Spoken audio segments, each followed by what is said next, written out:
Assalamualaikum warahmatullahi wabarakatuh. Halo teman-teman semua. Pada kesempatan kali ini saya akan bercerita, berbagi kisah yang semoga nantinya bisa menjadi motivasi buat teman-teman semua. Jadi kisah ini tuh bermula ketika saya duduk di bangku SMA. Pada saat itu saya cukup terkenal sebagai siswi yang suka mengikuti beberapa perlombaan yang diadakan oleh pihak universitas. Salah satunya Universitas Trunojoyo Madura atau UTM. Jadi di UTM sendiri saya sudah pernah mengikuti lomba lebih dari 1 kali di sana. Dan lomba yang saya ikuti itu di bidang kepenulisan atau LKTI. Nah, pertama kali saya ikut lomba, ternyata saya gagal untuk menjadi juara. Kemudian untuk yang kedua kalinya, saya benar-benar berusaha. Rasanya itu berusahanya itu udah sampai yang tinggi banget usahanya, tapi ternyata hasilnya juga tetap gagal, gak jadi juara lagi. Dari situ saya benar-benar merasa kecewa dan rasanya itu sedih banget, ada rasa kayak sakit hati gitu. Nah, suatu ketika pada saat saya mau pulang dari perlombaan itu, saya benar-benar mengumpat dalam hati saya bahwasanya saya gak akan mau ikut lomba lagi di UTM, gak akan mau ikut apapun yang diadakan oleh UTM, dan gak akan mau berurusan dengan UTM, dan gak akan mau datang ke UTM lagi. Itu yang saya umpatkan saat itu. Kemudian itu menjadi titik, pokoknya saya tuh gak mau ke UTM. Jadi begitu saya menginjak kelas 12, masa-masanya nih kita mencari universitas untuk melanjutkan studi kita. Saya sudah dari awal sudah tertanam di otak saya dan hati saya bahwasanya saya gak mau ke UTM lagi. Nah, di situ sejak saat itu setiap ada expo kampus baik yang diadakan oleh kabupaten maupun dari sekolah sendiri, saya nggak pernah datang ke stand yang dari UTM.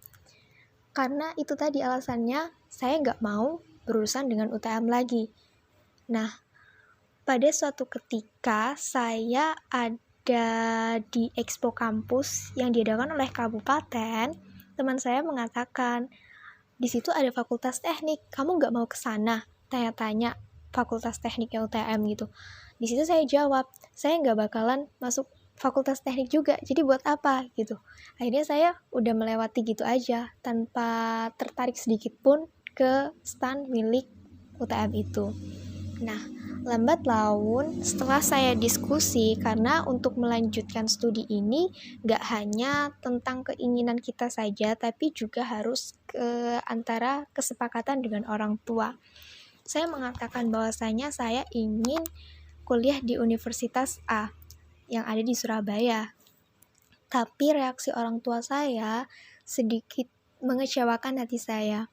Walaupun orang tua saya gak pernah bilang gak boleh, tapi mimik reaksi yang mereka berikan ketika saya mengatakan bahwasanya saya ingin kuliah di Universitas A yang ada di Surabaya, mereka tampaknya agak keberatan dan mereka kurang setuju dengan pendapat itu, walaupun secara tidak langsung diungkapkan oleh mereka. Akhirnya saya benar-benar sedih dan saya itu sampai hopeless banget, sampai pokoknya kalau sampai kuliah di UTM saya mending gak kuliah, sampai kayak gitu.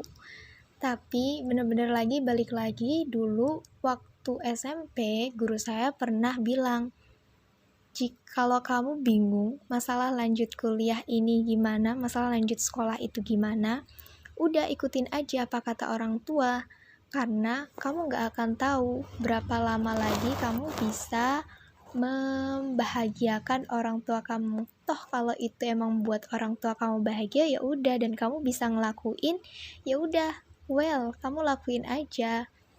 Akhirnya setelah berpikir panjang dengan drama yang super duper banyak itu, akhirnya saya memutuskan untuk ambil di UTM. Dan lagi-lagi karena saya tidak tertarik sama sekali dengan UTM pada saat itu. Akhirnya begitu ditanyain oleh orang tua saya nih, kamu ambil jurusan apa, prodi apa? Saya bilang nggak tahu. Ya udah terserah ayah sama ibu. Mau di prodi apa, jurusan apa, terserah deh. Pokoknya manut aja apa kata ayah ibu. Jadi ternyata saya cuman bisa dikasih 2 pilihan sama ayah sama ibu. Kamu bisa ambil teknik atau pendidikan. Ya jadinya saya ambil teknik dan pendidikan di pilihan 1 dan 2. Dan ternyata begitu pengumuman SNMPTN, saya diterima di Fakultas Teknik. Wow, itu bener-bener kayak yang wow banget. Udah UTM, Fakultas Teknik pula. Padahal dari awal saya sendiri udah bilang, saya nggak mau di UTM, saya nggak bakal masuk Fakultas Teknik. Dan ternyata apa yang saya ucapkan itu bertolak belakang dengan fakta yang terjadi, dengan realita yang terjadi. Oke, saya berusaha menata hati saya untuk menerima realita yang tak seindah ekspektasi. Dari situ, saya mulai berusaha menerima keadaan. Saya mencoba untuk aktif, untuk ikut UKM, salah satunya di fakultas. Nah, di situ kebetulan banget UKM itu lagi ngadain diklat. Dan dalam rentetan diklat itu ada beberapa perlombaan, salah satunya itu lomba esai. Dan disinilah benar-benar yang titik bersyukurnya saya itu balik gitu. Jadi saat pengumuman lomba esai itu ternyata saya dinyatakan menjadi juara 1 lomba esai pada saat diklat tersebut. Dan itu lokasinya benar-benar sama di tempat dimana saya ngumpat kalau saya gak bakalan datang lagi ke UTM, gak bakalan mau ikut apapun yang ada di UTM yang berkaitan dengan UTM. Jadi di situ saya berpikir banget, yang pertama pelajaran yang bisa saya dapat itu, yang pertama bisa jadi apa yang kita suka itu tidak baik untuk kita. Bisa jadi pula apa yang kita tidak suka itu baik untuk kita. Karena wallahu ya'lamu wa antum la ta'lamun. Allah Maha mengetahui sedangkan kamu tidak.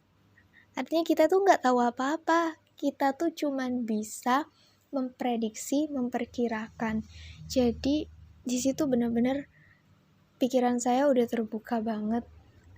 Mungkin saat itu saya bisa aja nggak jadi juara, tapi saat ini saya bisa jadi juara di UTM, di tempat yang sama. Jadi Allah itu lebih tahu apa yang baik untuk kita dan apa yang tidak baik untuk kita. Bisa jadi ketika dulu saya dijadikan juara, saya bakalan agak angkuh dan nggak mau belajar untuk berproses.